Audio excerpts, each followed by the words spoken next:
देखिए एक एग्जांपल है और हमें कहा गया है कि ए और बी के बीच में इक्विवेलेंट रेजिस्टेंस क्या है वो अपने को फाइंड करना। फाइंड आर ए बी के बीच में इक्विवेलेंट रेजिस्टेंस क्या होगा वो अपने को फाइंड करना। अभी देखो यहाँ पे अपन कह रहे कि पैरेलल सिमेट्रिसिटी कैसे है। अगर जिस एक्सिस के अबाउट अपने को इक्विवेलेंट रेजिस्टेंस फाइंड करना है उसके पैरेलल मैंने एक लाइन ड्रॉ की और वो लाइन इस सर्किट को दो इक्वल पार्ट में डिवाइड कर रही। जब सर्किट दो इक्वल पार्ट में डिवाइड हो रहा है तो हम कहेंगे वो पैरेलल सिमेट्री। इस सर्किट के अंदर इस नेटवर्क के अंदर पैरेलल सिमेट्री एग्जिस्ट करती है और जब पैरेलल सिमेट्री है तो हम कहेंगे पैरेलल जो लाइन है उससे इक्वल डिस्टेंस पर आने वाले पॉइंट का पोटेंशियल सेम। मतलब ये वाला पॉइंट और ये वाला पॉइंट ये दोनों इक्वल डिस्टेंस पर है तो यहाँ का भी पोटेंशियल एक्स तो यहाँ का भी पोटेंशियल एक्स होगा। दूसरा अपन कह रहे कि ये वाला पॉइंट और ये वाला पॉइंट दोनों बेटा इक्वल डिस्टेंस पर है। अगर यहाँ का पोटेंशियल वाई तो इस पॉइंट का भी पोटेंशियल वाई होगा। और हमने कहा है कि अगर पोटेंशियल डिफरेंस जीरो है तो क्या अपन कह रहे उस करंट उस सर्किट में उस रेजिस्टेंस में कोई करंट फ्लो होगी क्या? नहीं। तो हम कह रहे देखो नहीं। इसमें भी एक्स है ये भी एक्स है मतलब इसका यहाँ पे कोई काम नहीं है, इस रेजिस्टेंस को रिमूव कर लेंगे। सेम वाई वाई अपन कह रहे कि पोटेंशियल डिफरेंस है तो पोटेंशियल डिफरेंस जीरो हो गया मतलब नीचे वाला रेजिस्टेंस भी सर्किट में कोई काम नहीं। अभी सर्किट का नेक्स्ट रिड्यूस फॉर्मूला अपन ड्रॉ करें तो ये जैसे अपने पास रेजिस्टेंस आर है, इस दोनों रेजिस्टेंस को सर्किट से रिमूव कर लेंगे।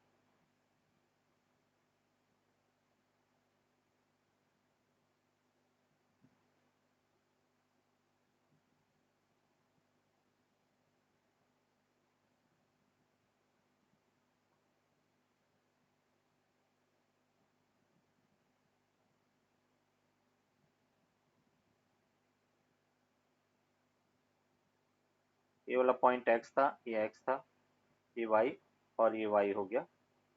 ये टर्मिनल बी है और ये टर्मिनल ए है। अभी बेटा अपन इसका इक्विवेलेंट फाइंड कर सकते हैं। देखो अभी सीरीज पैरेलल में कन्वर्ट हो गया। ये तीनों रेजिस्टेंस है वो किस में है? सीरीज में। और सीरीज में इक्विवेलेंट रेजिस्टेंस 3R हो गया। सेम टा ये तीनों रेजिस्टेंस किस में हो गए? सीरीज में। तो इसका इक्विवेलेंट 3R हो गया। और इसका अगर इक्विवेलेंट अपन ड्रॉ करें तो यहाँ पे अपन कह रहे कि ये जैसे रेजिस्टेंस R है, ये रेजिस्टेंस 3R है, ये रेजिस्टेंस 3R है, ये 3R, ये 3R और ये बेटा R के इक्वल है। ये पॉइंट A हो गया, ये पॉइंट B हो गया और उसका इक्विवेलेंट अपन फाइंड कर सकते हैं। तीनों बेटा किस में अभी पैरेलल में है तो हम ये कह सकते हैं 1/RAB equals to 1/3R plus 1/R plus 1/3R के इक्वल होगा। तो इसका इक्विवेलेंट 3R है। ये 1 प्लस 3 प्लस 1 हो गया तो RAB फाइनल 3R/5 के इक्वल होगा। ये बेटा इसका इक्विवेलेंट रेजिस्टेंस होगा 3R/5। Okay sir. यस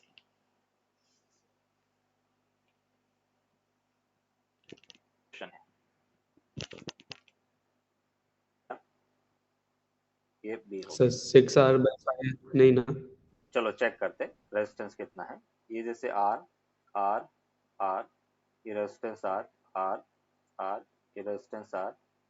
ये बेटा अपन कह रहे कि हर ब्रांच में हमने कहा था रेजिस्टेंस आर है। अभी देखो अपन कह रहे कि इसका इक्विवेलेंट फाइंड करना है।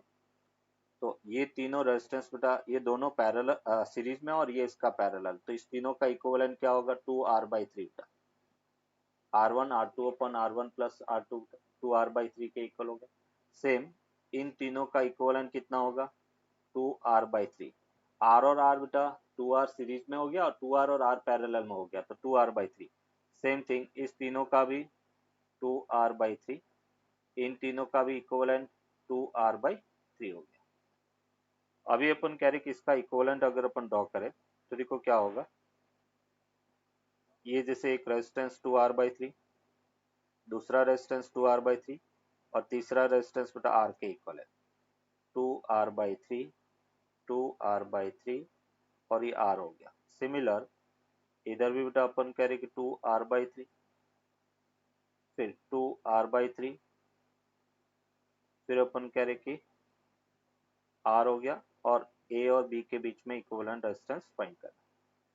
अभी बेटा 2R/3 और आर ये पैरेलल में हो गया, तो 4R/3 सॉरी सीरीज में 4R/3 प्लस आर ये सीरीज में हो गया, तो ये अपने को मिला 7R/3।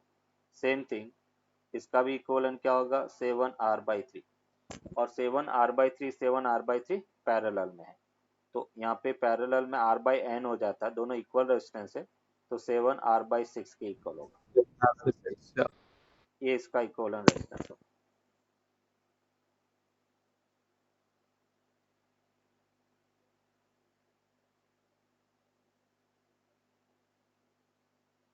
Clear yes sir. कहेंगे, और ये बैटरी का सिंबल है। जब सेल की बात करते हैं तो सेल में एक मतलब दो इलेक्ट्रोड होंगे, एक कैथोड और दूसरा एनोड होगा। जैसे ये अपन कह रहे कि सेल है, लेबोरेटरी में आप सेल का फॉर्मेशन करोगे तो उस सेल के अंदर अपन कह रहे कि दो सॉरी एक कैथोड और एक एनोड होगा, एक पॉजिटिव टर्मिनल और एक नेगेटिव टर्मिनल होगा। ये इस टाइप से बेटा अपन कह रहे, ये जैसे पॉजिटिव है और ये नेगेटिव टर्मिनल है, इसमें अपन कह रहे कि इस टाइप से इलेक्ट्रोलाइटिक सॉल्यूशन फिल किया होगा। ये अपन कह रहे कि इलेक्ट्रोलाइटिक सॉल्यूशन, इलेक्ट्रोलाइटिक सॉल्यूशन के अंदर हम मोस्टली NH4Cl डालते हैं, NH4Cl प्लस वाटर, वाटर के अंदर अमोनियम क्लोराइड डालेंगे, तो अपन कह रहे कि जो सॉल्यूशन है वो इलेक्ट्रोलाइटिक सॉल्यूशन होगा। और जब इलेक्ट्रोलाइटिक सॉल्यूशन NH4Cl है तो अपन जिंक रॉड उसको एज ए पॉजिटिव एनोड की तरफ यूज करेंगे, और दूसरी कार्बन रॉड होती है, तो ये बेटा अपन कह रहे कि एक सेल है। अभी जो सेल है वो दो टाइप के होते हैं। सेल का अगर अपन क्लासिफाई करें तो हम कहेंगे कि एक प्राइमरी सेल है, हालांकि ये अपने को पूछते नहीं है, बट एक इंफॉर्मेशन के तौर पे अपन यूज करते हैं। पहले सेल का कॉम्बिनेशन मतलब दिया हुआ होता था एनसीईआरटी के अंदर, अभी अपने सिलेबस से इसको रिमूव कर दिया, तो एक प्राइमरी सेल है और दूसरा अपन कहेंगे सेकेंडरी सेल है। सेकेंडरी सेल, प्राइमरी सेल जिसको अपन फर्दर रीयूज नहीं कर सकते, जैसे अपन क्लॉक के अंदर जो सेल लगाते हैं वो सेल यूज एंड थ्रो होता है, हमने यूज किया फिर उसको थ्रो कर दिया, है ना, तो उस टाइप के सेल को अपन प्राइमरी सेल कहेंगे, और जिसको फर्दर अपन चार्ज कर सकते हैं उसको अपन सेकेंडरी सेल कहेंगे। तो जो चार्जेबल होते हैं, चार्जेबल जो सेल होंगे उनको अपन सेकेंडरी सेल कहेंगे, मतलब उनको रीयूज कर सकते हैं। और जो प्राइमरी सेल है वो केवल सिंगल यूज ही कर सकते हैं। ये अपन कह रहे कि मेजर डिफरेंस होता है। अगर इसका अपन बात करें तो जो अपन कह रहे कि व्हीकल के अंदर जो बैटरी होती है, व्हीकल जो बैटरी है वो अपन कह रहे कि सेकेंडरी सेल होता है, उसको अपन फर्दर यूज के लिए चार्ज करते रहते हैं, और चार्जिंग के थ्रू अपन कह रहे कि वापस उसको यूज कर सकते हैं। क्लियर? सर फोन की बैटरी ये भी हो सकता है। हाँ, वो फोन की बैटरी वो भी अपन कह रहे सेकेंडरी सेल में आएगा। अभी अपन यहाँ पर एक टर्म डिफाइन करेंगे, that is EMF, electromotive force. EMF का फुल फॉर्म होता है इलेक्ट्रोमोटिव फोर्स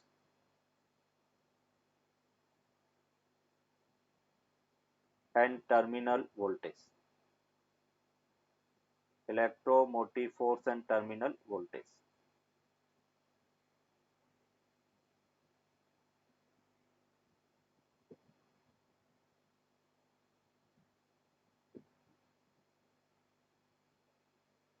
तो आपने क्या सिंबल बनाया V EMF, VT. EMF electro VT, हाँ, टर्मिनल वोल्टेज को वीटी या वी से भी सिंपल डिनोट कर सकते हैं, टर्मिनल था इसलिए मैंने इसको वीटी लिख दिया।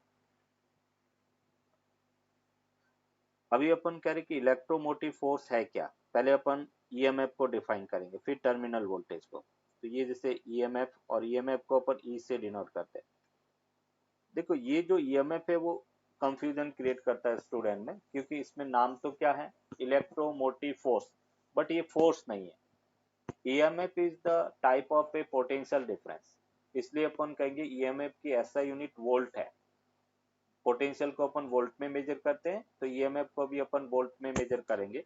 तो इलेक्ट्रोमोटिव फोर्स बेसिकली है क्या, पोटेंशियल डिफरेंस, और इसमें बेटा क्या डिफरेंस होगा वो अपन यहाँ पर एक्सप्लेन करेंगे। जैसे पोटेंशियल डिफरेंस की बात करें या पोटेंशियल की बात करें, तो इलेक्ट्रिक पोटेंशियल को कैसे डिफाइन किया था? What is electric potential? Electrostatic में आपने पढ़ा होगा।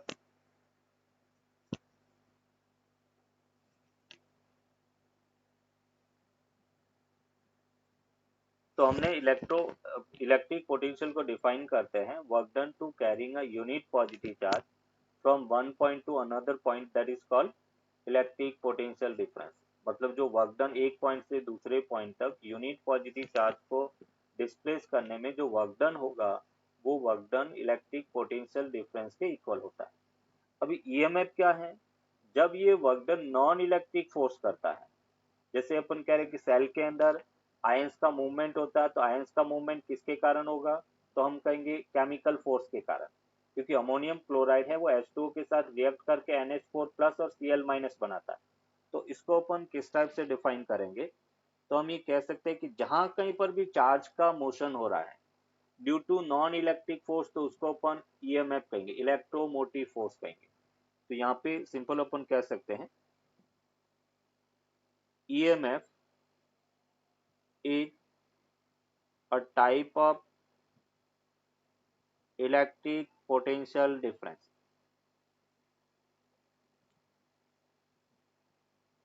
इलेक्ट्रिक पोटेंशियल डिफरेंस बोर्ड के एग्जाम में भी बेटा ये अपने को पूछा जाता है कि define EMF and terminal voltage, या differentiate between EMF electromotive force and terminal voltage.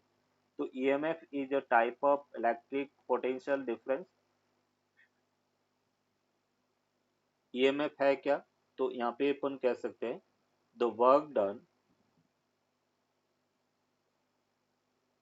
Work done to carry a unit positive charge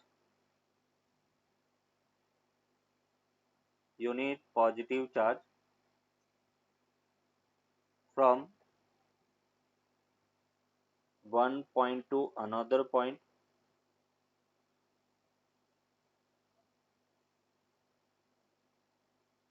the another point due to non-electric force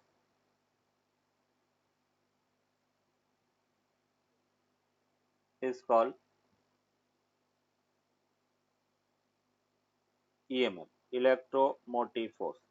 और ये EMF अपन कह रहे कि पोटेंशियल डिफरेंस है, इसलिए SI unit of EMF,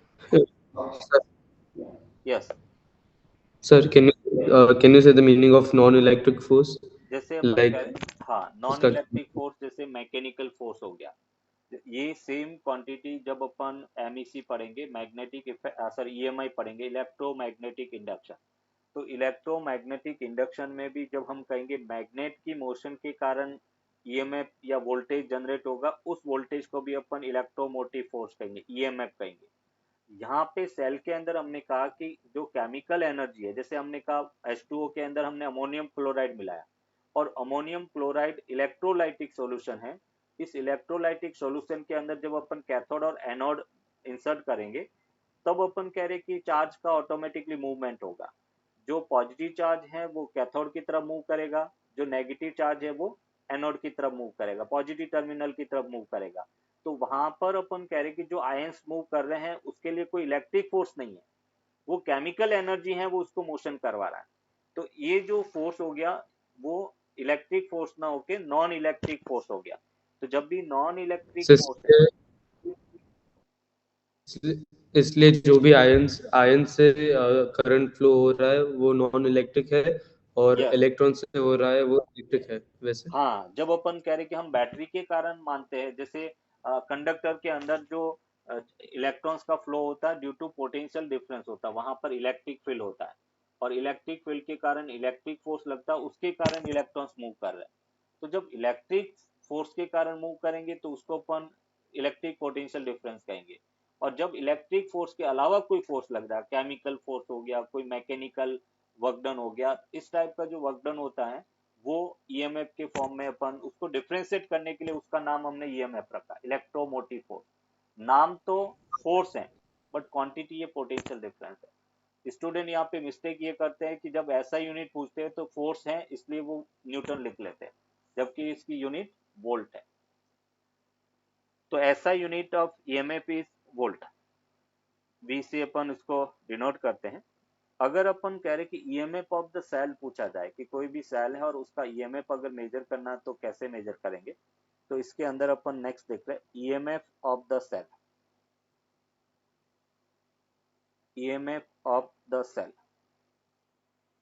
कोई भी सेल है और उसका ईएमएफ अगर कैलकुलेट करना तो हम कैसे कैलकुलेट करेंगे। सपोज ये अपने पास एक सेल है, सेल के अंदर एक पॉजिटिव टर्मिनल एक नेगेटिव टर्मिनल होता है। जो बड़ी वाली लाइन है वो पॉजिटिव टर्मिनल को शो करेगी, छोटी वाली लाइन नेगेटिव टर्मिनल को शो करेगी। और ये अपन कह रहे कि सर्किट ओपन है। अभी अपन कह रहे कि जब सर्किट ओपन है मतलब अपन कह रहे कि सेल को हमने कनेक्ट नहीं किया है किसी सर्किट में, तब अपन कह रहे कि एक वोल्ट मीटर अपन अटैच करेंगे तो वो वोल्ट मीटर हमें ईएमएफ की वैल्यू देगा, V इक्वल टू ई के इक्वल होगा।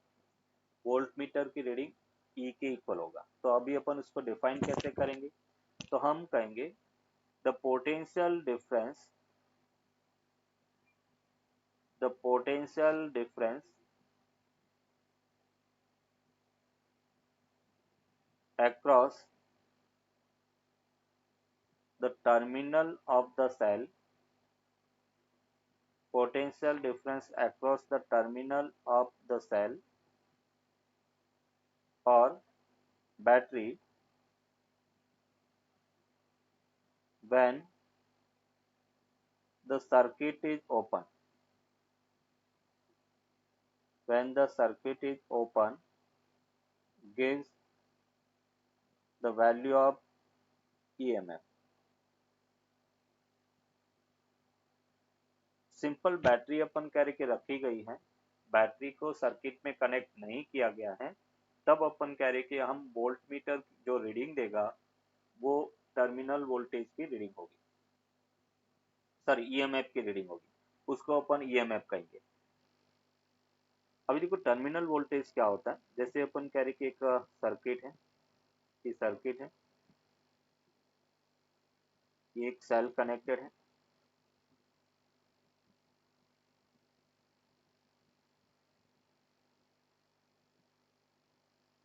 ये स्विच है,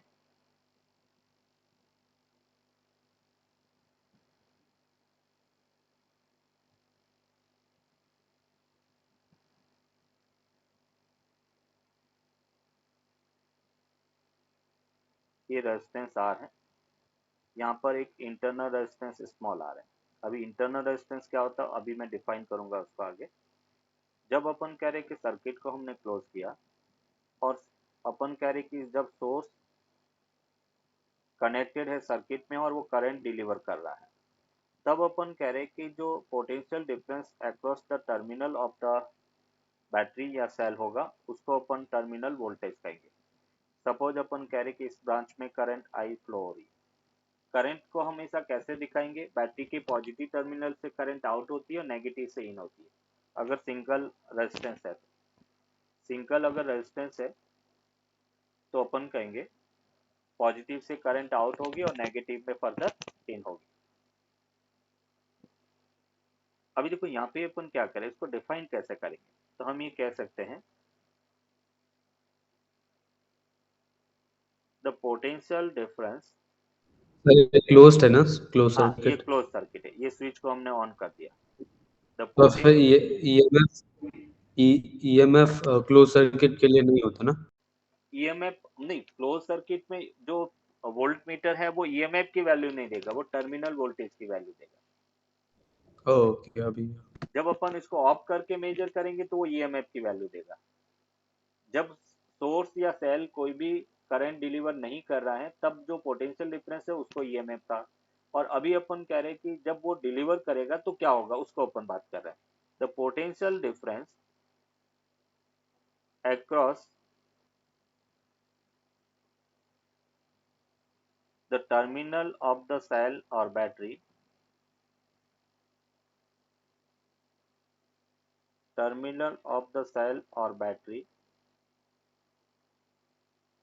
when the circuit is closed। when circuit is closed का मतलब cell is delivering current।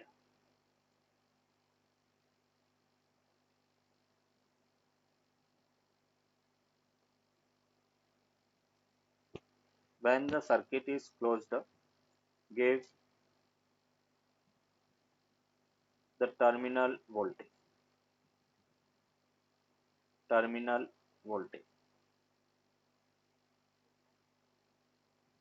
अपन कह रहे कि सेल टर्मिनल वोल्टेज की वैल्यू देगा।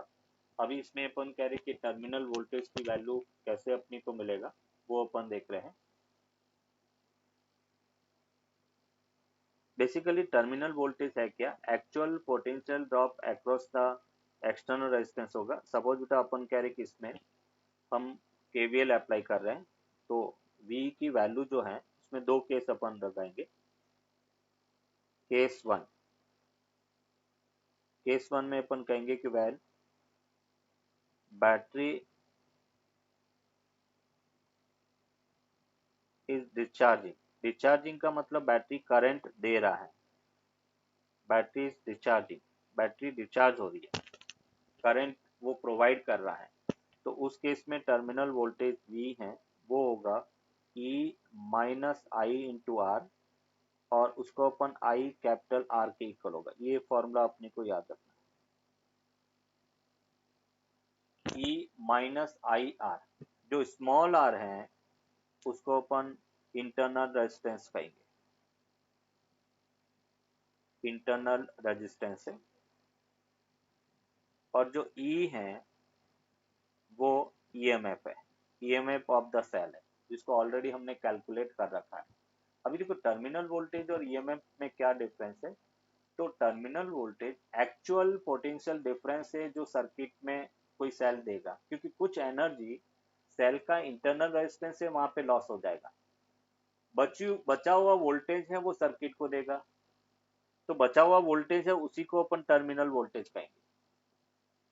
तो V equals to E minus I R, कब, जब बैटरी डिस्चार्ज हो रही है। अगर हम केस टू देखें,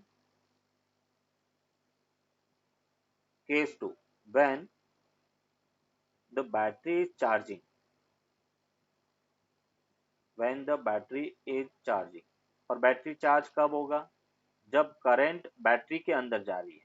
देखो कैसे, ये जैसे अपन कह रहे कि एक सेल या बैटरी है, प्लस माइनस इसका ईएमएफ ई है, और इसके साथ में इसका इंटरनल रेजिस्टेंस आर है, और हम कह रहे हैं कि करंट बैटरी के अंदर जा रही है, पॉजिटिव टर्मिनल से अंदर, इसका मतलब बैटरी चार्ज हो रही है। और जब बैटरी चार्ज हो रही है और हमें बेटा इसके टर्मिनल के अक्रॉस वोल्टेज अगर चाहिए तो हम कहेंगे E plus I into R के इक्वल होगा। ये टर्मिनल वोल्टेज होगा। दोनों केस बेटा अपने को पूछा जाता है। जब बैटरी चार्ज होती है तो E plus I R, battery discharge होती है तो E minus I R. Sir ये भी is equal to capital I and capital R है ना? नहीं, यहाँ पे कैपिटल आर नहीं है, क्योंकि यहाँ पे एक्सटर्नल रेजिस्टेंस कनेक्टेड नहीं है, इसलिए अपन इसको V equal to I into capital R नहीं कहेंगे। ओके। सॉल्व करेंगे इसको। अभी अपन कह रहे कि मैं यहाँ पर एक किरचॉफ वोल्टेज लॉ लगाता हूँ। अभी नेक्स्ट आगे देखेंगे किरचॉफ वोल्टेज लॉ कैसे लगाना है। हम यहाँ से स्टार्ट करते हैं, और जब इस पॉइंट से स्टार्ट कर रहे हैं, करंट की डायरेक्शन और लूप की डायरेक्शन सेम होता है तो पोटेंशियल लॉस होता है, और पोटेंशियल लॉस होता है तो हम उसको नेगेटिव में लिखते हैं। तो इसको बेटा आपने लिखा माइनस आई इंटू टू, फिर बैटरी अपोज कर रही है करंट को, इसलिए हम इसको माइनस लिखेंगे 4। फिर अपन कह रहे कि 1 ओम है उसके अक्रॉस भी लॉस होगा तो माइनस लिख दिया। और दूसरी 5 वोल्ट बैटरी सपोर्ट कर रही है करंट को, वो करंट सप्लाई कर रहा है, इसलिए पॉजिटिव वोल्टेज लिखेंगे। फिर माइनस आई इंटू 4 हो गया इक्वल्स टू 0। तो देखो यहाँ से अपने को कितना मिला, 4 माइनस 5 1 हो गया, तो माइनस 2i सर माइनस ये आई। आपने कैसे किया? हाँ, इसको अभी मैं आगे बताऊंगा आपको, है ना। करंट कैसे ओके फाइंड करते हैं मैं आपको रूल बताऊंगा, अभी केवल अपन इसको सर्किट को सॉल्व कर रहे हैं। तो ये अपनी को मिला 4 और 2 6 और 7i। तो आई की वैल्यू बेटा अपनी को मिला 1/7 एम्पियर। ये आई अपने फाइंड कर दिया। अभी ये कैसे फाइंड किया उसको अपन आगे देखेंगे, है ना, कि किस टाइप से अपने वोल्टेज दिया। तो फर्स्ट का आंसर अपने को मिल गया आई इक्वल टू 1/7 वोल्ट। मुझे टर्मिनल वोल्टेज फाइंड करना है, दैट इज द क्वेश्चन, कि टर्मिनल वोल्टेज अपन कैसे फाइंड करेंगे। तो जब अपन कह रहे हैं कि सेकेंड हमें 5 वोल्ट बैटरी का टर्मिनल वोल्टेज फाइंड करना है, तो देखो बैटरी है क्या, ये बेटा 1 ओम है, ये 5 वोल्ट है, और इससे करंट बेटा क्या हो रही है, बाहर निकल रही है। इसका मतलब करंट बैटरी है वो डिस्चार्ज होगी। बताओ इसका टर्मिनल वोल्टेज क्या होगा।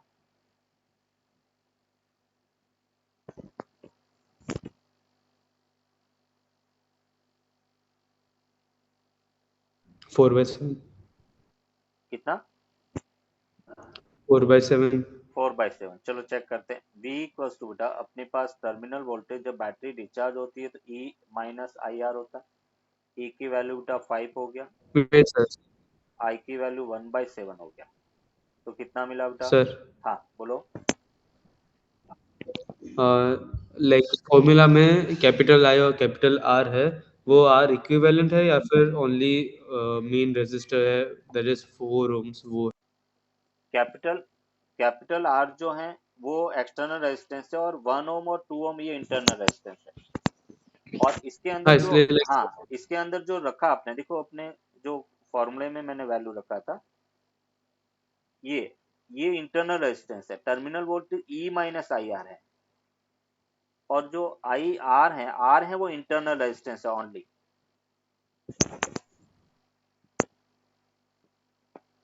नहीं, लाइक अगर हम लोग वो एग्जांपल जो लिया है हम्म, उसमें अगर हम लोग कैलकुलेट करें वो कैपिटल आई और कैपिटल आर हाँ से, वो, यस तो यस फिर यस यस, लिसन लिसन, 4 है।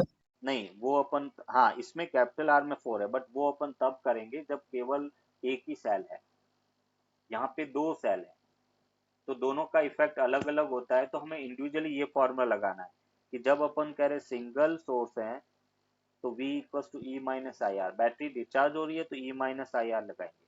ये फॉर्मूला तब लगाएंगे जब एक ही सेल है और एक ही रेजिस्टेंस कनेक्ट किया गया है, तो पूरा का पूरा टर्मिनल वोल्टेज उस एक्सटर्नल रेजिस्टेंस के अक्रॉस होगा। Okay sir. तो यहाँ पे अपन कह रहे कि 5 7 5 the 35 minus 1 34/7 volt, that is the terminal voltage of 5 volt battery. Similar हमें 4 वोल्ट बैटरी के अक्रॉस फाइंड करना, तो ये माइनस है, ये प्लस है, ये इस टाइप से है। इसमें करंट बेटा बैटरी के अंदर जा रही है, मतलब सेल है वो क्या हो रहा है, सो चार्ज हो रहा है। बोलो क्या होगा। 36/7। यस, तो इसको अपन लिखेंगे V equals to E plus I R. E की वैल्यू 4 है, आई की वैल्यू 1/7 और आर की तो 2, तो सर ये 2/7। हाँ 29/7। वेट कितना 2 हुआ, का sir?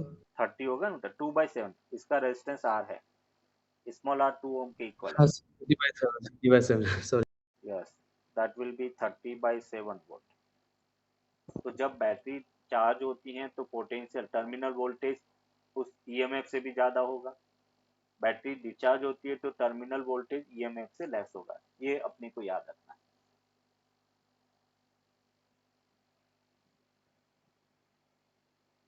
The resistance provide by the electrolytic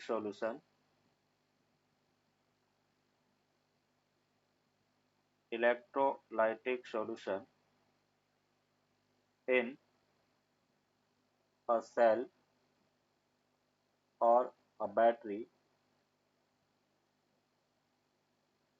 is called internal resistance.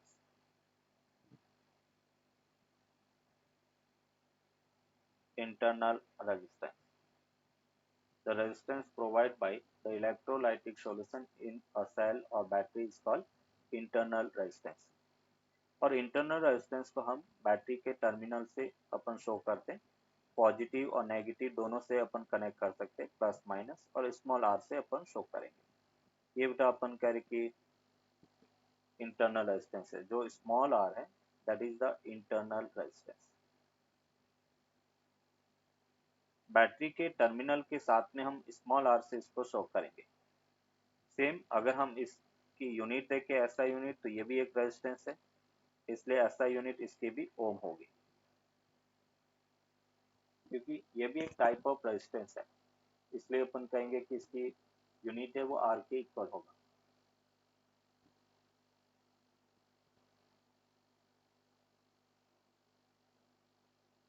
अभी अपन कह रहे कि इसके अंदर कि कब इंटरनल रेजिस्टेंस इंक्रीज होगा, कब डिक्रीज होगा, वो अपन यहाँ पर देखें। तो अगर अपन कह रहे कि डिस्टेंस बिटवीन इलेक्ट्रोड्स अगर इंक्रीज करे, जैसे हमने कहा कि इलेक्ट्रोलाइटिक सॉल्यूशन में दो इलेक्ट्रोड्स होंगे, एक कैथोड और एनोड, अगर अपन दोनों की डिस्टेंस इंक्रीज करेंगे तो ऑब्वियसली पाथ बढ़ जाएगा, चार्ज फ्लो होने का पाथ बढ़ेगा, और पाथ बढ़ा मतलब हम कह सकते हैं रेजिस्टेंस की लेंथ बढ़ी, और लेंथ बढ़ी तो अपन कहेंगे रेजिस्टेंस इंक्रीज हो जाएगा। तो यहाँ पे कुछ पॉइंट अपन नोट करके लिखेंगे, और हम कह रहे हैं कि डिस्टेंस बिटवीन, फर्स्ट पॉइंट बेटा, अगर distance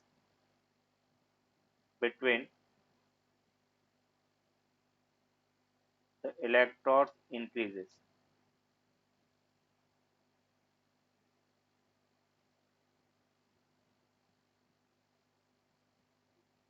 distance between electrons increases, अगर डिस्टेंस इंक्रीज हो रही है तो उस केस में अपन कह रहे कि resistance will increases. Second point बेटा अपन कहेंगे अगर एरिया डिप्ट इन इलेक्ट्रोलाइटिक इंक्रीजेस, एरिया डिप्ट इन इलेक्ट्रोलाइटिक सॉल्यूशन, एरिया डिप्ट इन इलेक्ट्रोलाइटिक सॉल्यूशन इंक्रीजेस, जो इलेक्ट्रोड्स हैं और उन इलेक्ट्रोड्स को अपन ज़्यादा डिप कर रहे हैं तो उस केस में रेजिस्टेंस है वो डिक्रीज होगा। Third, concentration of electrolytic increases, concentration of electrolytic solution increases,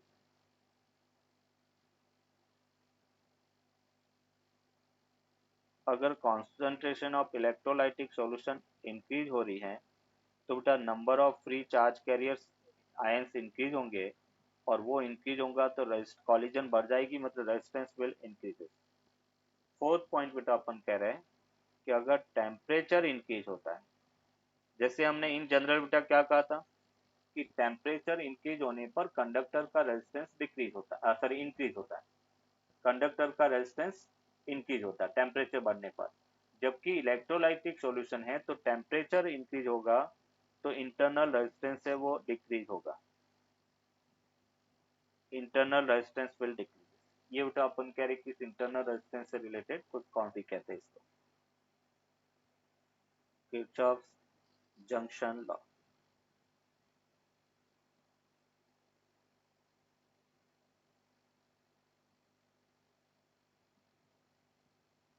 Kirchhoff first law, Kirchhoff current law, या किरचॉफ जंक्शन लॉ। अभी यहाँ पे टर्म यूज आया बेटा जंक्शन, जंक्शन किसे कहेंगे, तो पहले अपन जंक्शन को डिफाइन कर लेते हैं। एक ऐसा पॉइंट जहाँ पे अपन कह रहे कि मोर देन टू ब्रांचेस आपस में मिलती है, टू से ज्यादा ब्रांचेज अगर मिल रही हैं तो उसको अपन जंक्शन कहेंगे। मतलब हम कह सकते हैं the meeting point, the meeting point of more than two branches,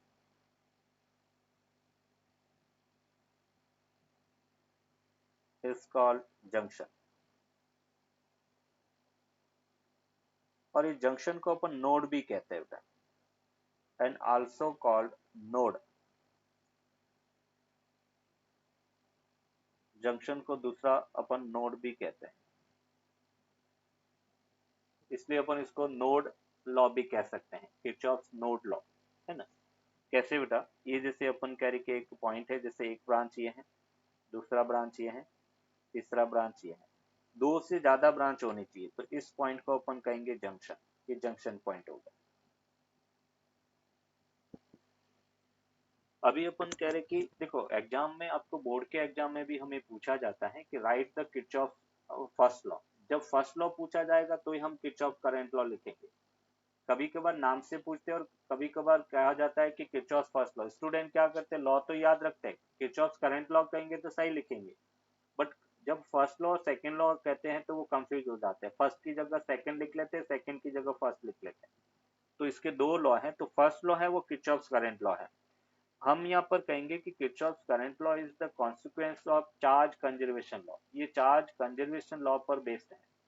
तो कभी कभार अपने को पूछा जाता है कि फर्स्ट लॉ किसका कॉन्सिक्वेंस है, किसका एग्जाम्पल है, तो हम कहेंगे charge conservation law.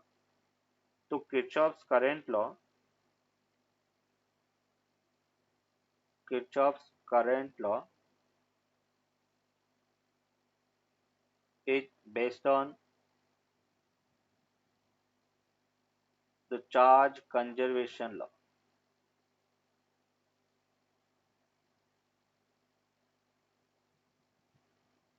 Charge conservation law. अभी अपन देखेंगे कि लॉ होता क्या, इसका स्टेटमेंट देखेंगे। तो according to Kirchhoff's current law,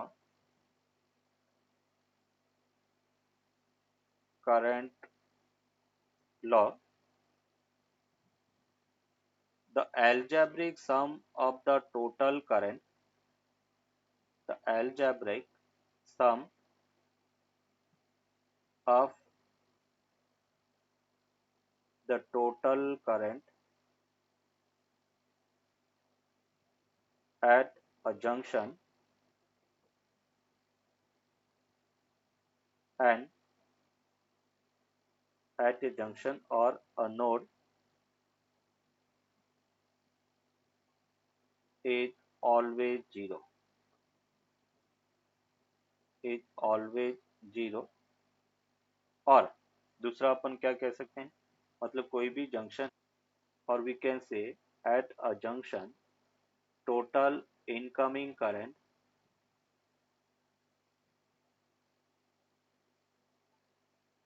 is equal to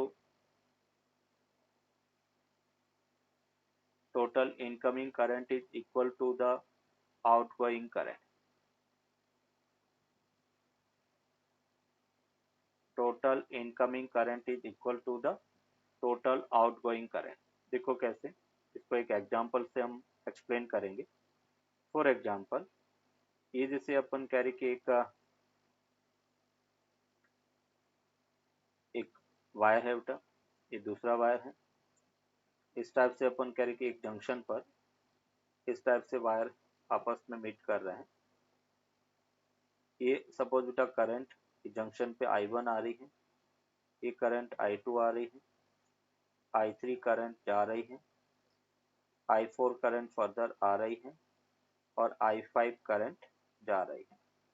तो ये जो जंक्शन है, इस जंक्शन पर हमने कहा कि टोटल करंट का एल्जेब्रिक सम जीरो होगा। और जब एल्जेब्रिक सम हम बात करेंगे तो यहाँ पे अपन कहेंगे कि टोटल करंट है I equals to 1 to n और उसका सम जीरो होगा, इसको सिग्मा नोटेशन में हम लिखेंगे। और जब एल्जेब्रिक सम की बात कर रहे हैं तो इनकमिंग करंट को अगर हम पॉजिटिव लेते हैं तो हम यहाँ लिख सकते हैं कि I1 plus I2, I3 outgoing है तो उसको नेगेटिव लिखेंगे, I4 इनकमिंग है तो पॉजिटिव, I5 आउटगोइंग है तो उसको नेगेटिव, और उसको जीरो कर दिया। मतलब अगर हम इनकमिंग करंट को पॉजिटिव लेते हैं तो आउटगोइंग करंट नेगेटिव और उसका सम जीरो के इक्वल होगा। तो यहाँ पे अपन कह सकते हैं कि I1 plus I2 plus I4 ये टोटल इनकमिंग करंट है, equals to total outgoing current I3 plus I4 के इक्वल होगा। तो हम इसको ऐसे भी एक्सप्रेस कर सकते हैं, sigma I equals to 1 to n, और ये अपने पास sigma I of incoming current, मतलब इस जंक्शन पर टोटल आने वाली करंट का sum equals to sigma I of outgoing current. तो एक हमने कहा टोटल करंट का एल्जेब्रिक सम 0, और जब हमने इसको और एलोबरेट किया तो हमने लिखा sigma I incoming equals to sigma I outgoing. तो किसी भी जंक्शन पर total incoming current equals to total outgoing current के इक्वल होगा। ये किरचॉफ फर्स्ट लॉ है।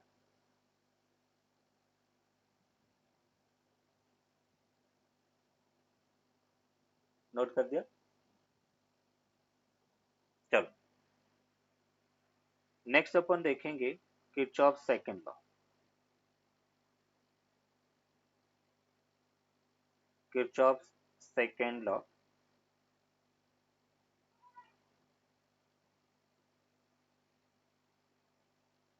उसको अपन कहेंगे Kirchhoff voltage law,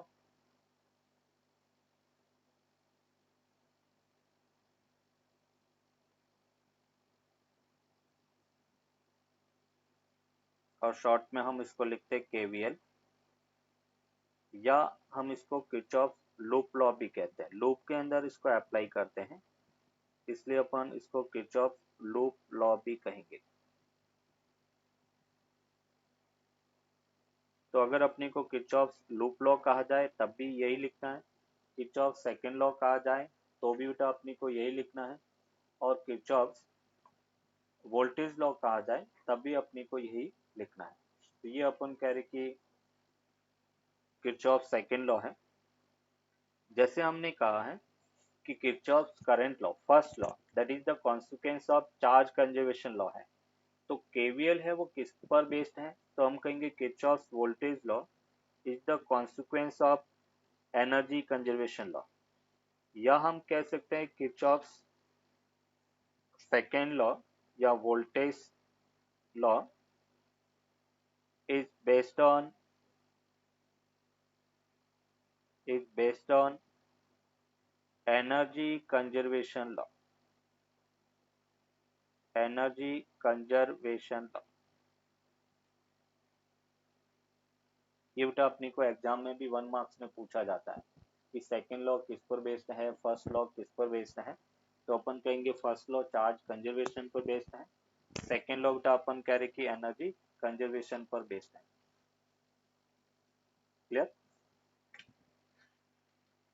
yes sir.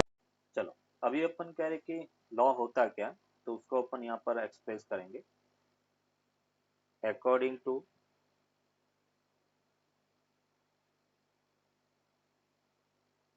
Kirchhoff voltage law, according to Kirchhoff's voltage law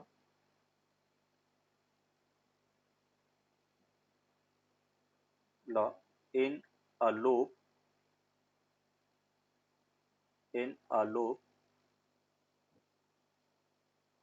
the potential total potential drop is equal to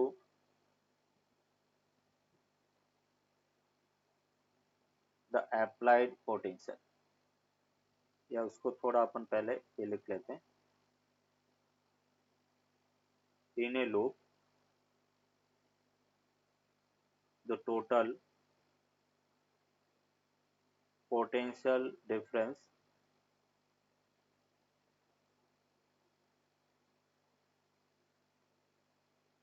is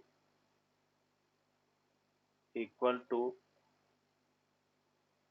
the zero, or we can say in a loop the total potential difference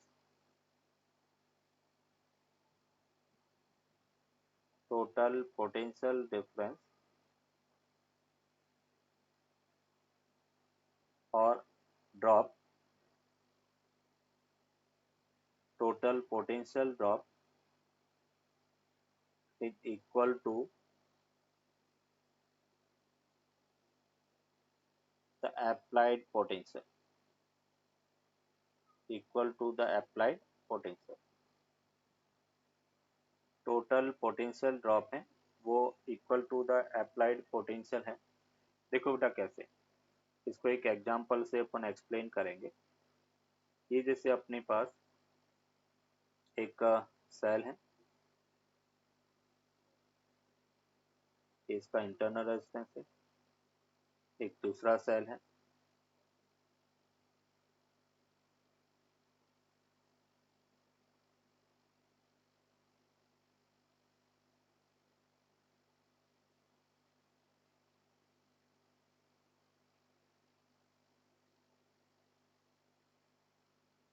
ये internal resistance R, ये बेटा EMF है E1 first cell है, इसका internal resistance R2 है, ये minus है, ये प्लस है, इसका ईएमएफ E2 है। यहाँ पे एक एक्सटर्नल रेजिस्टेंस R है बेटा, और ये एक लूप हो गया बेटा। ये जैसे अपने एक लूप ले लिया, ये लूप की डायरेक्शन है, ये पूरा एक लूप हमने ले लिया और इसमें करंट बेटा आपने डिसाइड कर दी। करंट सपोज पूरे लूप में आई फ्लो हो रही है। अभी देखो इसको किस टाइप से अपन यहाँ पे राइट करेंगे लूप की इक्वेशन। तो इसके लिए कुछ पॉइंट बेटा अपन को याद रखने होते हैं कि हम कैसे पोटेंशियल ड्रॉप लेंगे। जैसे हम यहाँ से आगे बढ़ रहे हैं, है ना, इस पॉइंट से बेटा अपन कह रहे कि आगे बढ़ रहे हैं। जब ऐसे अपन आगे बढ़ेंगे तो इस रेजिस्टेंस के अक्रॉस पोटेंशियल ड्रॉप होगा, एनर्जी लॉस होगी, इसलिए हम उसको नेगेटिव लेंगे। ये जो सोर्स है वो बेटा बैटरी करंट इससे बाहर निकल रही है, मतलब ये करंट को सपोर्ट करेगा, इसलिए इसका ये में पॉजिटिव लिखेंगे। सेम बेटा इस रेजिस्टेंस के अक्रॉस एनर्जी लॉस होता है तो इसको नेगेटिव लिखेंगे। ये करंट प्रोवाइड करेगा, डिलीवर करेगा, इसलिए इसको पॉजिटिव लिखेंगे। इसमें बेटा अपन कह रहे कि पोटेंशियल ड्रॉप है तो नेगेटिव लिखेंगे। तो देखो अपन कैसे इक्वेशन यहाँ पे लिखेंगे। हमने कहा करंट कितना बेटा minus I into R plus E1 हो गया, क्योंकि E1 करंट को सपोर्ट कर रहा है, minus I into R2 energy loss हो रहा है, प्लस E2 ये भी करंट को सपोर्ट कर रहा है, minus I into capital R equals to 0। तो यहाँ से अपने को क्या मिला, E1 plus E2 equals to I into R1 plus I into R2 plus I into R है। E1 प्लस E2 वो क्या है, अप्लाइड पोटेंशियल है। इस लूप के अंदर total applied potential E1 plus E2 है, ये अप्लाइड पोटेंशियल हो गया। और आई वो तो R1 क्लोज, बोलो बेटा, सॉरी ओपन सर्किट है तो फिर अप्लाइड पोटेंशियल से इक्वल होगा ना। नहीं यहाँ पे अपन कह रहे कि जो E1 E2 जो है वो जो उसका अप्लाइड पोटेंशियल है उसका ईएमएफ है, R1 R2 ऑटोमेटिकली ड्रॉप मिल जाएगा उसके across. Total okay applied sir. Potential का ईएमएफ लेंगे अपन, और ये जो है वो पोटेंशियल ड्रॉप है। हमें टर्मिनल वोल्टेज नहीं कर रहे अपन कह रहे कि टोटल एक्चुअल में कितना पोटेंशियल था उसमें ईएमएफ अपन लिखेंगे। तो E1 plus E2 equals to total potential drop, मतलब हम इसको ये कह सकते हैं कि कोई भी सर्किट है उसमें अप्लाइड पोटेंशियल उसका एल्जेब्रिक सम इक्वल्स टू बेटा अपन कह रहे कि I into R I potential drop. तो केवीएल अपन कह रहे कि देखो हमने कहा Kirchhoff voltage law energy conservation पर बेस्ड है, फर्स्ट पॉइंट। दूसरा पॉइंट अपन कह रहे हैं कि total potential drop in a loop वो ऑलवेज जीरो होगा, और पोटेंशियल ड्रॉप जीरो का मतलब applied potential is equal to potential drop. Total applied potential, जितना पोटेंशियल अप्लाई करेंगे वही तो ड्रॉप हो सकता है, उससे ज्यादा तो नहीं हो सकता। क्लियर? सर अगर लाइक E2 वाले जो सेल है उसमें अगर पॉजिटिव और नेगेटिव को उल्टा कर ले तो फिर हाँ तो E2 applied potential E1 minus E2 हो जाएगा। तो net applied potential E1 minus E2 algebraic sum करना है। सो फिर वो लूप की डायरेक्शन सेम ही रहती है सब हाँ में। तो नहीं, अगर हाँ लूप की डायरेक्शन सेम रहेगी उस केस में E2 है वो करंट को अपोज करेगा, इसलिए हम नेगेटिव लेंगे। अभी वो ओके। पॉइंट में लिखाऊंगा कि कैसे अपन इसको केवीएल अप्लाई करते समय क्या क्या पॉइंट ध्यान में रखना है। कोई भी सर्किट है उस सर्किट में करंट डिस्ट्रीब्यूशन करना है और current distribution according to KCL करना है। किसी भी जंक्शन पर incoming current equals to outgoing current follow होना चाहिए। तो स्टेप वन में distribute the current in every branch in every branch using KCL। Kirchhoff's current law पर बेस्ड अपन कह रहे कि करंट को डिस्ट्रीब्यूट करना जो हर पॉइंट पर केसीएल फॉलो होना चाहिए। किर्चॉफ्स करंट लॉ अगर फॉलो नहीं होता है तो फिर अपन सर्किट को सॉल्व नहीं कर पाएंगे। सेकेंड पॉइंट स्टेप टू में अपन कहेंगे जैसे हमने करंट डिस्ट्रीब्यूट कर दिया उसके बाद में अपन रैंडमली लूप की डायरेक्शन सेलेक्ट करेंगे। सेलेक्ट द लूप डायरेक्शन, अभी इसको लिखना है फिर मैं एक एग्जांपल से इसको एक्सप्लेन करूंगा। Select the loop direction at your convenient. Randomly कोई भी डायरेक्शन हम अपने कन्वीनियंट के हिसाब से सेलेक्ट कर सकते हैं। Select the loop direction at your convenient, अपनी इच्छा के अकॉर्डिंग अपन लूप की डायरेक्शन सेलेक्ट कर सकते हैं। स्टेप थ्री, और स्टेप थ्री में अपन कह रहे कि जैसे लूप की डायरेक्शन अपने सेलेक्ट कर दी उसके बाद में हम केवीएल अप्लाई करेंगे, किर्चॉफ्स वोल्टेज लॉ अप्लाई करेंगे। और किर्चॉफ्स वोल्टेज लॉ अप्लाई करते समय क्या ध्यान रखना है, for KVL Kirchhoff's voltage law apply करते समय हम कहेंगे if the loop direction if the loop direction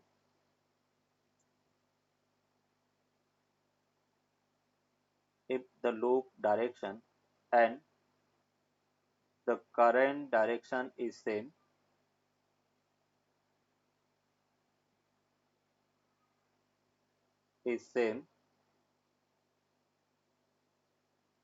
if first point is step 3 में if the loop direction and current direction is same in the resistance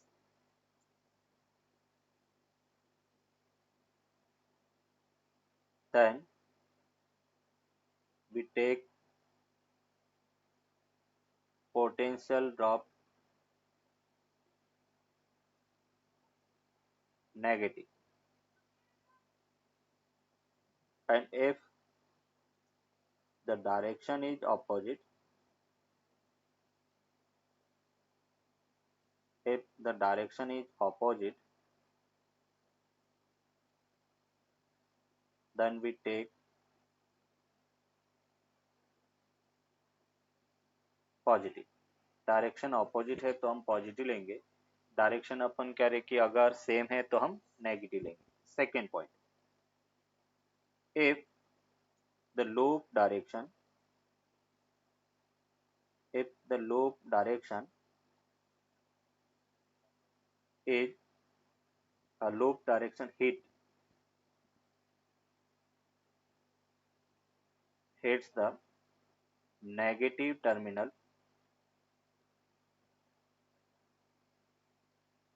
of the cell or battery then we take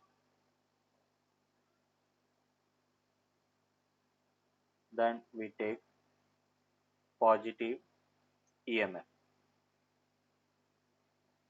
and if it hits positive terminal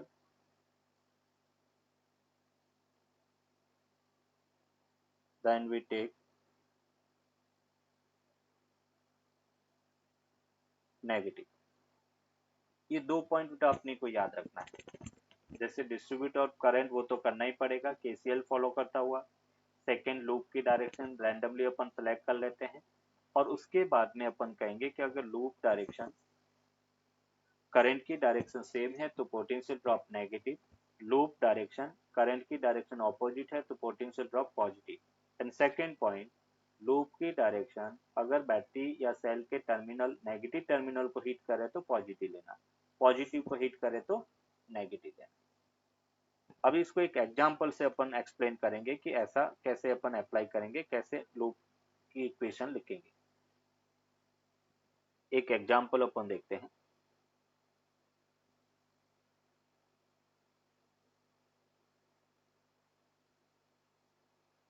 ये अपन कह रहे कि cell of EMF 1 volt है, इसका internal resistance 1 ओम है।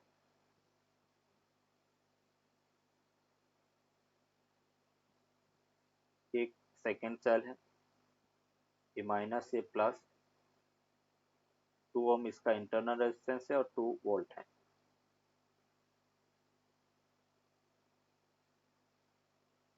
ये 3 ओम इसका internal resistance है और 3 वोल्ट बैटरी है।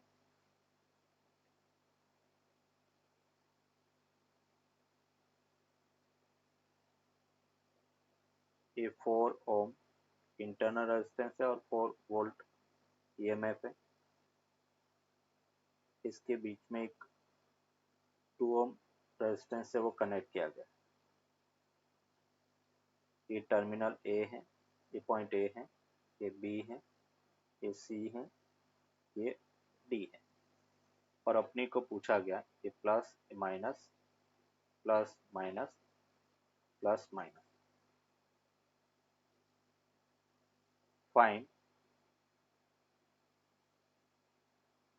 find the potential difference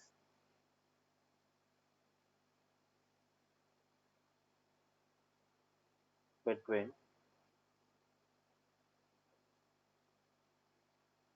point A and C। ए और सी के अक्रॉस पोटेंशियल डिफरेंस क्या है वो अपने को फाइंड करना है। ए और सी का मतलब अपन कह सकते हैं V A minus V C अपने को फाइंड करना है। ये बेटा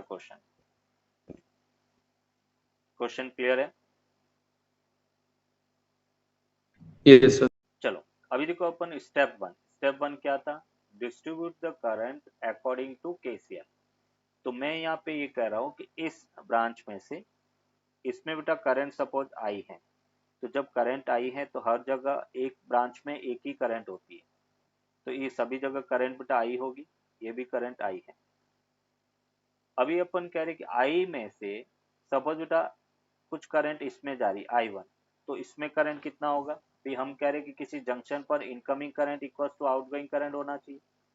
तो मैं कहूंगा कि I में से I1 इसमें चली गई तो बची हुई करंट इसमें होगी, तो ये I माइनस I1 करंट है वो इस ब्रांच में जा रही है। यहाँ पे I माइनस I1 है तो इस पॉइंट पे भी I माइनस I1 होगी। यहाँ पे I1 आ रही है तो इधर से I1 आएगी और फर्दर अपन कह रहे कि I हो गया। देखो इस जंक्शन पर इनकमिंग करंट कौन सी है, incoming current I minus I1 है प्लस I है, सॉरी प्लस I1 है, और आउटगोइंग करंट I है। देखो I इक्वल टू I मिल जाएगा, इनकमिंग इक्वल टू आउटगोइंग हो गया, मतलब केसीएल फॉलो कर रहा है। इस जंक्शन सी जंक्शन पे भी अपन बात करें, incoming current I plus sorry I है और outgoing current I minus I1 plus I1 है, तो I इक्वल टू I हो गया। केसीएल फॉलो होना चाहिए हर जंक्शन पर, तभी सर्किट सही होगा। फर्स्ट स्टेप हो गया। सेकेंड स्टेप क्या कहा था, assume the direction of loop. Loop की डायरेक्शन एज योर कन्वीनियंट, हम अपनी इच्छा से कहीं पर भी ले सकते हैं। तो मैं इसके अंदर बेटा फर्स्ट इस डायरेक्शन में लूप ले रहा हूँ एंटी क्लॉकवाइज, ये लूप 1 हो गया। और इसमें भी बेटा मैंने लूप की डायरेक्शन ये ले ली, ये लूप 2 हो गया। ये हमने लूप की डायरेक्शन ले ली। क्लियर यहाँ तक? Yes sir. चलो अभी अपन यहाँ पर लूप 1 में अपन बात करेंगे कि फॉर लूप 1, और लूप 1 कौन कौन सा है, तो हम कह रहे कि सी से स्टार्ट कर रहे हैं, तो मैंने कहा सी बी ए सी, ये लूप 1 हो गया, सी बी ए सी। ये लूप 1 हो गया। अभी अपन यहाँ पर केवीएल अप्लाई करेंगे और हमने कहा कि अगर जैसे ये वाला पॉइंट है, देखो बेटा लूप की डायरेक्शन भी इधर है, करंट की डायरेक्शन भी इधर है, तो इस 1 ओम के अक्रॉस पोटेंशियल डिफरेंस कितना होगा? नेगेटिव होगा। लूप की डायरेक्शन हाँ करंट की डायरेक्शन अगर सेम है तो पोटेंशियल ड्रॉप नेगेटिव। तो हम इसको लिखेंगे करंट इसमें आई माइनस आई वन है with negative sine into resistance 1 हो गया, ये पोटेंशियल डिफरेंस हो गया। फिर लूप की डायरेक्शन बैटरी के नेगेटिव को हिट कर रहा है तो हमने कहा पॉजिटिव लेना है, तो ये ईएमएफ अपन कह रहे कि 1 वोल्ट हो गया। फिर अपन कह रहे कि इसमें भी लूप और करंट की डायरेक्शन सेम है तो पोटेंशियल ड्रॉप नेगेटिव, तो minus I one current into resistance 2 हो गया। फिर लूप की डायरेक्शन नेगेटिव को हिट कर रहा है तो हमें पॉजिटिव लेना है, तो ये अपने पास +2 हो गया। फिर अपन कह रहे हैं कि यहाँ से इधर आए, फिर लूप इधर जा रहा है। अभी देखो इसमें लूप की डायरेक्शन तो इधर है बट करंट है वो इधर आ रही है, दोनों अपोजिट है, तो पोटेंशियल ड्रॉप पॉजिटिव। और करंट इसमें आई वन है तो plus I one into two हो गया, और ये सी पॉइंट है वापस वहीं पे पहुंचे तो टोटल पोटेंशियल डिफरेंस 0। ये बेटा इसके लिए लूप 1 के लिए केवीएल इक्वेशन होगी। अभी इसको फर्दर नेक्स्ट स्टेप में देखो सॉल्व करते हैं। माइनस आई माइनस टू आई तो कितना हो गया? -3i। फिर बेटा plus I one plus two I one तो ये +5i1, और +1 2 1 तो +3 हो गया, इक्वल्स टू 0 हो गया। और इसको अपन लिख सकते हैं, इस पूरे को अगर माइनस से सॉल्व करेंगे तो 3i minus 5i1 equals to बेटा 3 हो गया, दैट इज इक्वेशन 1 हो गया। मैंने इस पूरी इक्वेशन को माइनस से मल्टीप्लाई कर दिया तो +3i minus 5i1 -3 equals to 0 था, 3 को आरएचएस में भेज दिया तो +3 हो गया माइनस का। क्लियर बेटा यहाँ तक? Yes sir. अभी अपन बात करेंगे फॉर लूप 2, और लूप 2 के लिए बेटा अपन कह रहे हैं कि ये हम अप्लाई कर रहे हैं ADCA, ये लूप 2 हो गया। और इस लूप के लिए यस बोलो बेटा क्या इक्वेशन होगी लूप 2 में? ए से स्टार्ट करो, क्या लिखो? सर इसे आई इंटू 3 सो 3i। पॉजिटिव या नेगेटिव? Sir negative sir. हाँ ये बोलना जरूरी है, तो -i/3। नेक्स्ट बोलो। फिर से -3। नो, +3। लूप की डायरेक्शन बैटरी के नेगेटिव को हिट कर रहा है तो हमें पॉजिटिव लेना है, ये करंट को सपोर्ट कर रहा है तो +3 वोल्ट। हाँ नेक्स्ट बोलो। +3 फिर -4 -4 +4 सर लाइक -4i। -4i1। नहीं वहाँ पे तो आई है ना। i1 है ना ये बेटा, ये इस ब्रांच में सॉरी सॉरी आई है, बिल्कुल ये मैंने हाँ मिस्टेक कर दी। हाँ 4i +4। प्लस हाँ नेक्स्ट बोलो। फिर नेक्स्ट फिर से -2i yes good, two negative I one 2i। Yes minus हाँ टू आई वन आगे is equal to 0। Equals to 0 good. अभी इसको सॉल्व करो नेक्स्ट स्टेप में। तो -3i -4i कितना हो गया? -7i।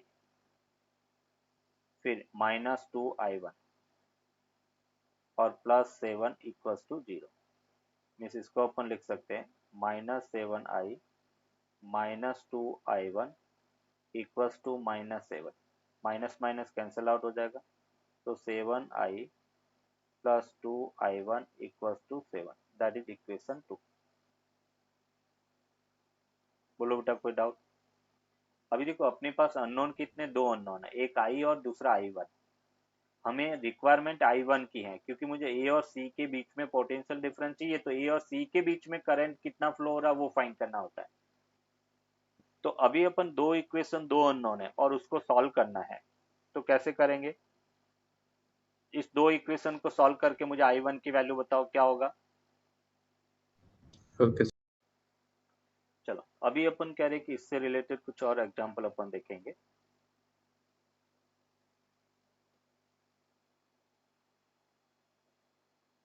We A minus V B, A minus V A minus V B कितना होगा वो अपने को फाइंड करना।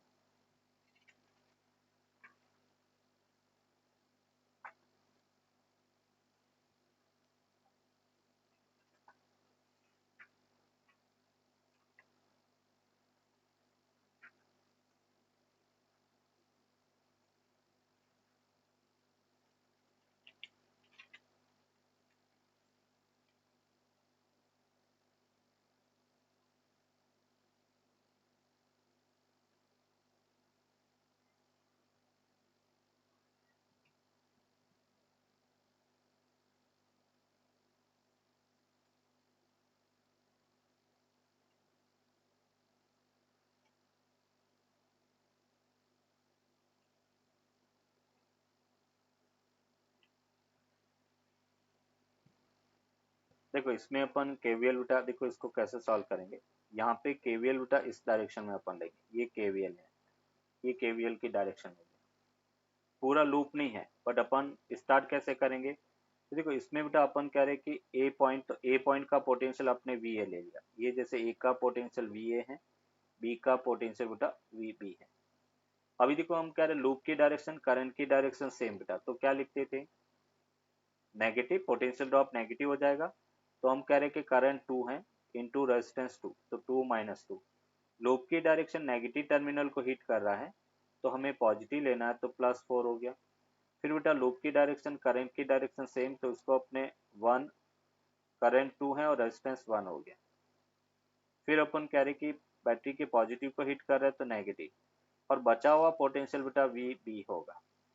वी ए यहाँ का पोटेंशियल हमने एज्यूम किया, उसमें से इसके अक्रॉस ड्रॉप हो गया, बचा हुआ पोटेंशियल वी बी होगा, इक्वल टू वी बी लिख दिया। हमें अभी इसको सॉल्व करते, देखो वी ए माइनस बेटा 4 +4 -2 equal to V B. -4 +4 cancel out हो गया, तो हम ये लिख सकते हैं नेक्स्ट स्टेप में V A -4 equal to V B. तो अभी बेटा V A minus V B equal to किसके इक्वल होगा, 4 के इक्वल होगा। तो V A minus V B 4 volt के इक्वल होगा। इस टाइप से बेटा सर्किट सॉल्व करते हैं, और ऐसे क्वेश्चन अपने को कई कई बार पूछे गए वो इज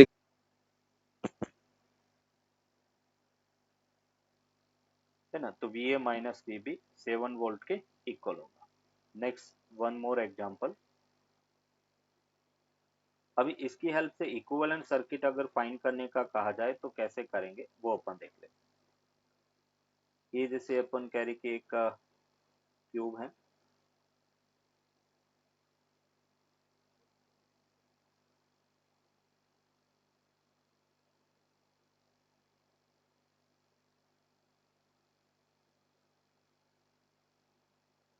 एक क्यूब है,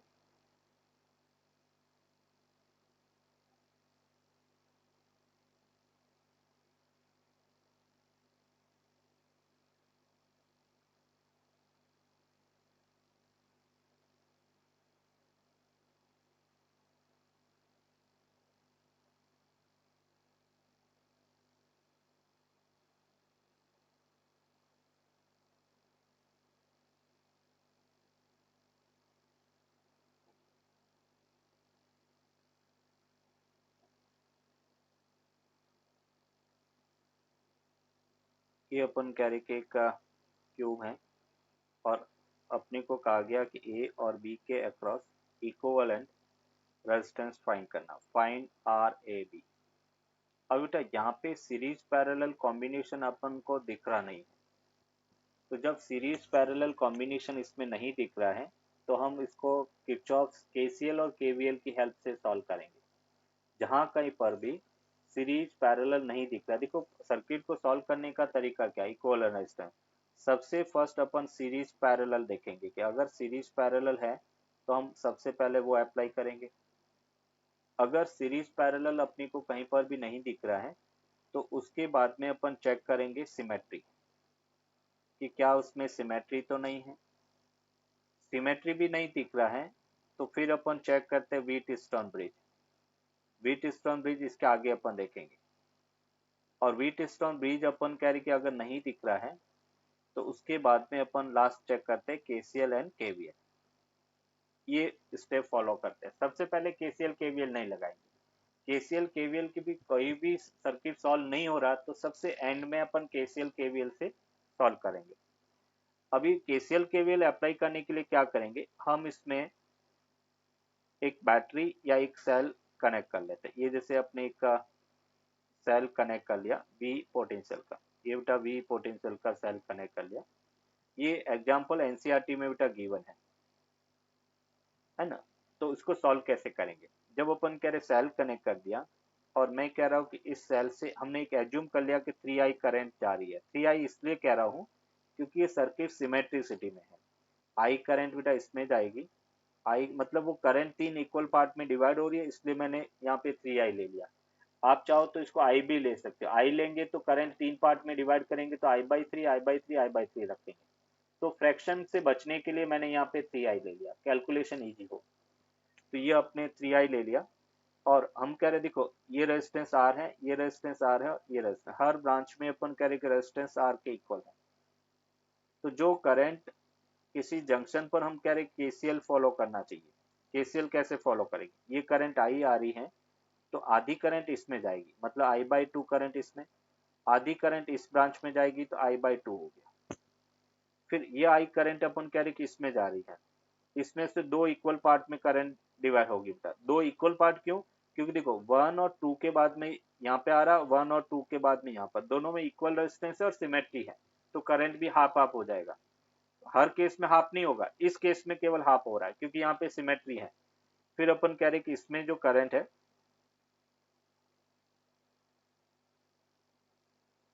इसमें आई जो करंट था उसका हाफ I/2 इसमें गया, I/2 करंट इस ब्रांच में जाएगा। सेम ये आई है, इसका I/2 करंट इसमें जा रहा, I/2 करंट इसमें जाएगा। अभी नेक्स्ट स्टेप में इस ब्रांच से I/2 आ रहा है, इस ब्रांच से I/2, और हमें पता है किसी जंक्शन पर incoming current equals to outgoing current, तो I/2 प्लस I/2 आई हो गया। सेम इस जंक्शन से I/2 जा रहा, इस जंक्शन से I/2, और I/2 प्लस I/2 कितना होगा, आई के इक्वल हो जाएगा। फिर हम कह रहे हैं कि इस जंक्शन से I/2 इस ब्रांच में और इस ब्रांच में I/2 और दोनों मिलकर आई हो जाएगा, तो इस ब्रांच में करंट आई। अभी यहाँ पे अपन बात करें, इसमें से आई, इसमें से आई, इसमें से भी आई, तो टोटल मिलकर 3i करंट हो गया। तो यहाँ पे अपन कह रहे करंट 3i, और होना भी चाहिए। किसी बैटरी के अगर पॉजिटिव टर्मिनल से जितनी करंट आउट होती है उतनी इन होनी चाहिए, तभी सर्किट का कंप्लीट होगा। तो 3i इक्वल्स टू 3i। अभी अपन कह रहे कि मुझे आर ए बी फाइंड करना है, तो कोई सर्किट का इक्विवेलेंट रेजिस्टेंस जब भी अपनी को फाइंड करना है तो हम क्या लिखेंगे, वी अपन आर इक्वल्स टू क्या होगा, वी अपॉन टोटल करंट, और टोटल करंट इस सर्किट में 3i है। बेसिकली मुझे वी अपॉन 3i की वैल्यू फाइंड करना है। और वी अपॉन 3i फाइंड करने के लिए देखो बेटा मैंने क्या किया, मैंने यहां से एक लूप ले लिया, ये लूप ले लिया, ये लूप मैंने यहाँ पे ले लिया, ये लूप की डायरेक्शन हमने सेलेक्ट कर ली, और इस लूप में अपन केवीएल अप्लाई करेंगे। तो यूजिंग किरचॉफ्स वोल्टेज लॉ, और किरचॉफ्स वोल्टेज लॉ में हम लूप की डायरेक्शन इस ए पॉइंट से स्टार्ट करेंगे। पहले बेटा हम इसमें जा रहे हैं, बोलो इसके लिए क्या होगा। फर्स्ट जो रेजिस्टेंस है ए से स्टार्ट किया और यहाँ माइनस। पे माइनस आई आर, गुड, इसको आपने लिखा माइनस आई आर। फिर क्या होगा नेक्स्ट, फिर ये वाली ब्रांच, इसमें क्या होगा, -I/2R। Minus I/2 into R. हाँ then sir, I mean like yes, then उसके बाद -IR। Minus I R, then so उसके बाद कहाँ जाना है? उसके, ये है ना बेटा आउटर लूप, जैसे यहाँ से इधर आए, फिर इधर, फिर हाँ, इधर, फिर इधर, तो अभी ये सेल आ रहा है, बोलो क्या लिखो, -V। माइनस वी नहीं बेटा, प्लस वी। सेल के नेगेटिव टर्मिनल को हिट करते तो प्लस लेंगे ना। ये भूलना नहीं, ये याद करना और प्रैक्टिस करना है इसकी। और बी इक्वल्स टू ये बेटा 0 हो गया। अभी इसको अपन सॉल्व करेंगे तो देखो हमें क्या मिला, आई और I, 2 IR plus I R by two equals to V के इक्वल होगा। मीन्स यहाँ से अपने को मिला 5 i r/2 equals to V. हमें फाइंड क्या करना, v/3i करना। तो देखो अपन यहाँ से v/3i, तो बेसिकली हमें फाइंड करना v/3i। ये आर ए बी के इक्वल होगा। v की वैल्यू बेटा अपन पुट कर लेते हैं इसमें, तो 5 i r/2 ये v हो गया divide by 3i।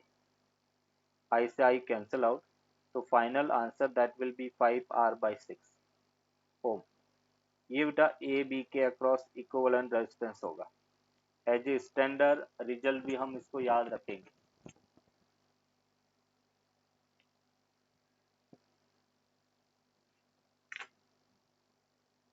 Yes, noted. चलो एक और एग्जांपल बेटा अपन देखेंगे, एनसीईआरटी से रिलेटेड है, बट हर एग्जाम में वो पूछा जाता है केसीएल केवीएल सीखने के पॉइंट ऑफ व्यू से।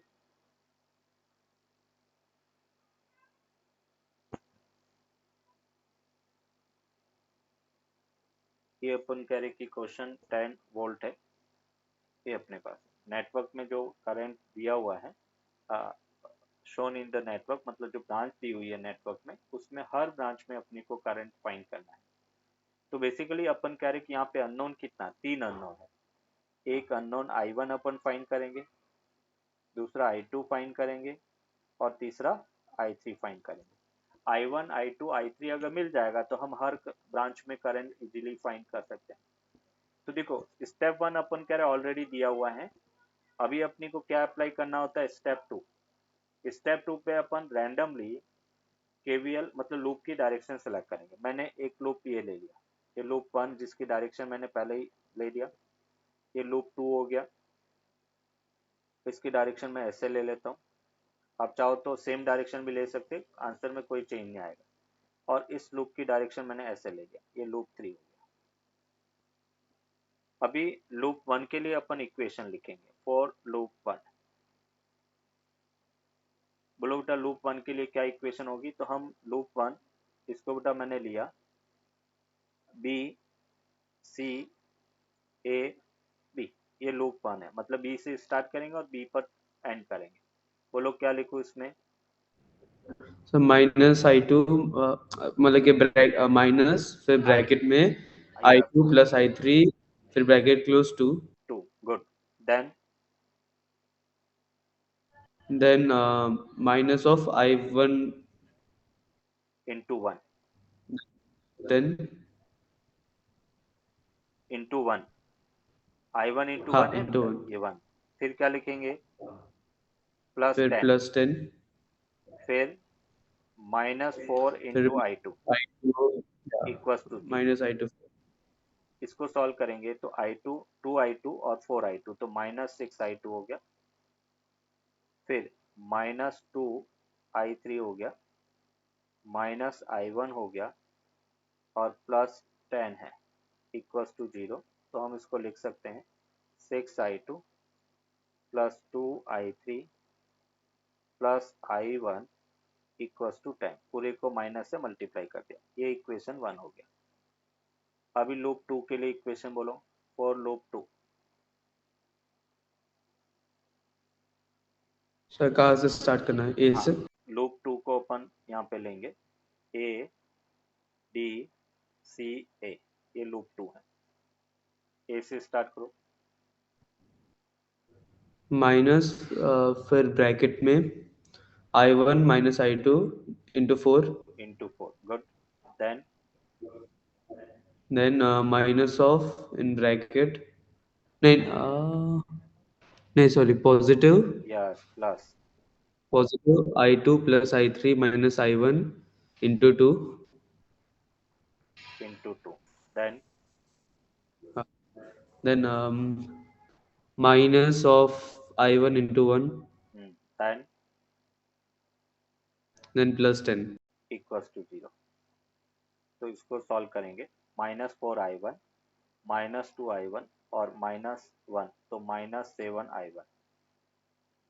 फिर +4I2 2I2 6I2 plus 6I2 फिर -2 I1 सॉरी I3, तो अपन करें +2 I3 +10 equals to 0।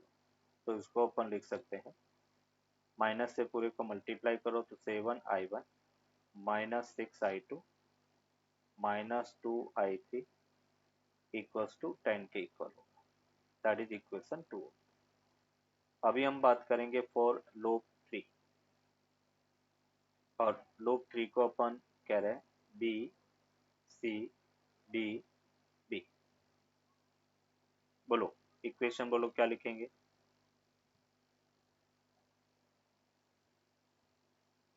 It's minus of in bracket I2 plus I3 into 2 yes, -I2 + I3 into 2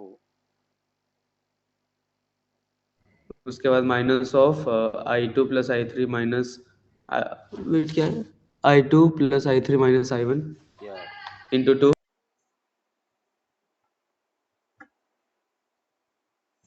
इसको अपन लिखेंगे -I2 + I3 -I1 into 2। Yes, आगे plus 5 +5 equals to 0। तो यहाँ से अपने को मिला -2I2 और -2I2 -4I2। फिर माइनस माइनस प्लस तो +2I1, फिर 2I3 -2I3 और -2I3 तो -4I3 equals to -5।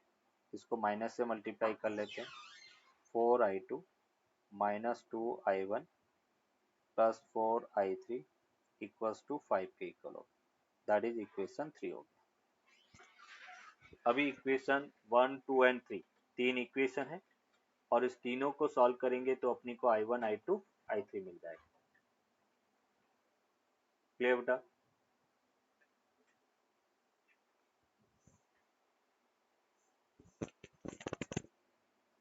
From equation 1, 2 and 3 इसको सॉल्व करके I1 I2 और I3 ये अब तीनों वैल्यू अपने को मिल जाएगा।